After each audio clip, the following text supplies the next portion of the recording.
Ring of Honor is doing something so extraordinary as they are bringing you Women's Wednesdays, where they are showing one women's match every single Wednesday leading up to their extraordinary tournament all summer to crown a new Ring of Honor Women's Champion. And with Maria Kanellis-Bennett in charge, can anything really go wrong here?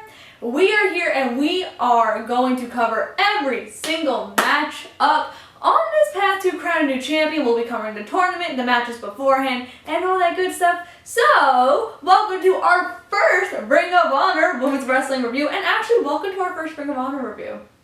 And welcome to a brand new episode of Kimmy Talks Wrestling, and we are starting right now.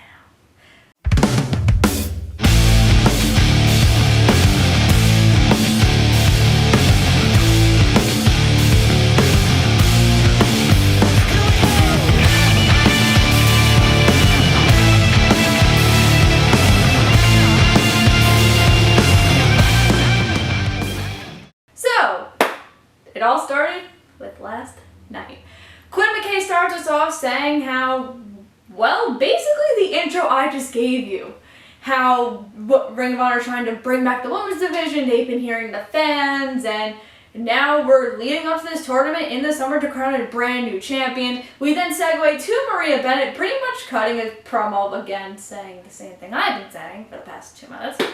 Talking about how excited she is to be in charge and a board member and to be a very pinnacle part in the rebirthing of the Ring of Honor's women's division. Talking about the people who have been a part of that women's division, who have been a pretty much important staple of it. And now it paved the way for what we have for the next lots of Wednesdays.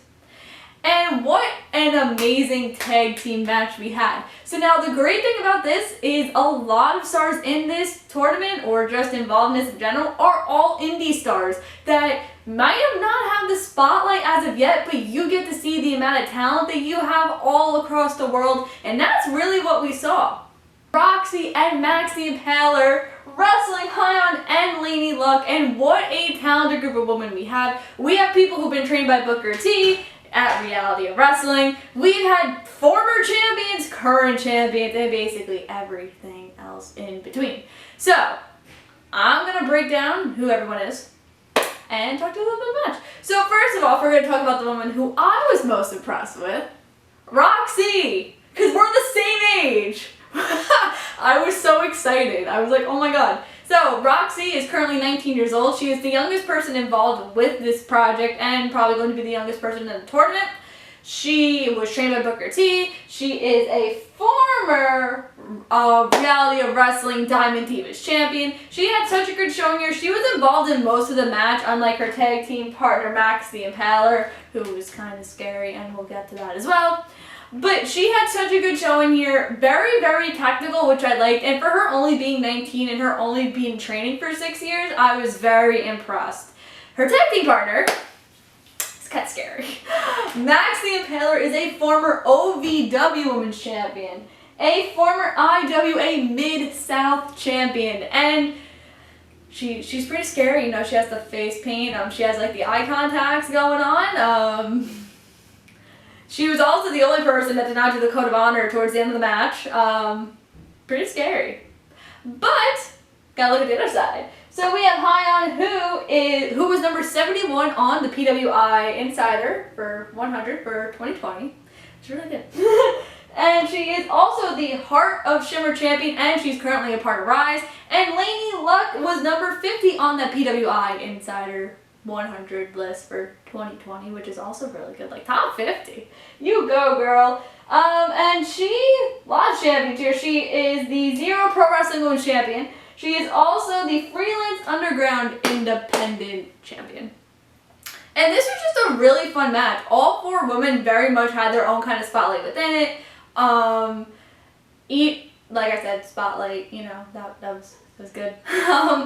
And to my surprise, this actually went to a 15-minute draw. There was no clean finish within this.